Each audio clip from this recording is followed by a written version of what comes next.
नमस्कार मंडळी, मी शुभांगीच कट्ट्यावर तुमच्या सगळ्यांचं मनापासून स्वागत आहे। तर आजची रेसिपी आहे वरण चकुल्या।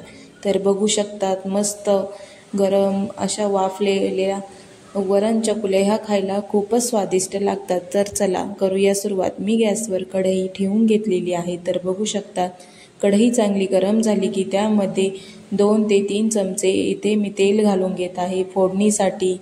मोहऱ्या मी व्यवस्थित कढईमध्ये घालून घेत आहे। तर बघू शकता तुम्ही। त्यानंतर हिरव्या मिरच्या कट केलेल्या ह्या पण मी कढईमध्ये घालून घेत आहे। तर इकडे मी डाळ शिजवून घेतलेली आहे, त्यामध्ये मी लसूण पण घालून घेतलेला आहे। डाळीचं कुकर लावलं तेव्हाच मी लसूण पण टाकून घेतलेला होता त्यामध्ये शिजण्यासाठी। तर इकडे कढीपत्ता पण मी टाकून घेतलेला आहे। त्यानंतर पाव चमचा हळद मी इथे घालून घेत आहे। तर बघू शकता कुकरमध्ये शिजवलेली डाळ ही कढईमध्ये ओतून घेत आहे। याची अशी खमंग अशी फोडणी बसली तर ही डाळ खायला ही खूप छान लागते, तशी पण खाऊ शकता।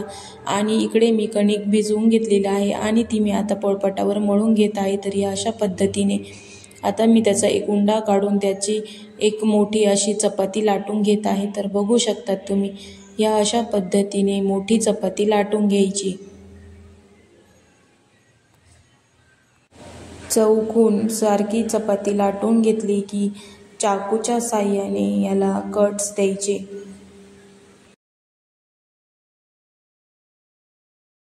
चपाती व्यवस्थित लाटून झाली की सुरीच्या साहाय्याने या अशा पद्धतीने सरळ रेषा किंवा आडव्या रेषा जशा तुम्हाला आवडतील तशा तुम्ही इथे रेषा पाडून घेऊ शकता। तर मी या थोड्या अशा लांब आकाराचेच त्याचे तुकडे केलेले आहे। तर पाहू शकतात तुम्ही। आता अशा या पद्धतीने तुकडे मी करून घेतलेले आहे आणि वरणालाही खळखळून उकळी आलेली आहे। तर मग हे सगळे तुकडे मी यामध्ये सोडून घेत आहे। ही रेसिपी खूपच साधी आणि सोपी आहे, पण तेवढीच खायला स्वादिष्ट आणि रुचकर लागते। तर तुम्ही नक्की करून पहा। व्हिडिओ जर आवडला असेल तर प्लीज चॅनलला लाईक, शेअर आणि सबस्क्राईब नक्की करा। आणि मला कमेंटमध्ये नक्की सांगा का ही रेसिपी तुम्हाला आवडते का। तर मग बघू शकतात मस्त आपल्या वाफलेल्या वरण चकुल्या तयार झालेल्या आहे। तर मी इथे प्लेटमध्ये सर्व करून घेत आहे। तर बघू शकतात तुम्ही। मला ही वरण चकुल्यांची रेसिपी तर खायला खूपच आवडते। तुम्हाला पण आवडते का मला कमेंटमध्ये नक्की सांगा। आणि जर तुम्हाला ही रेसिपी आवडली असेल तर प्लीज लाईक करा।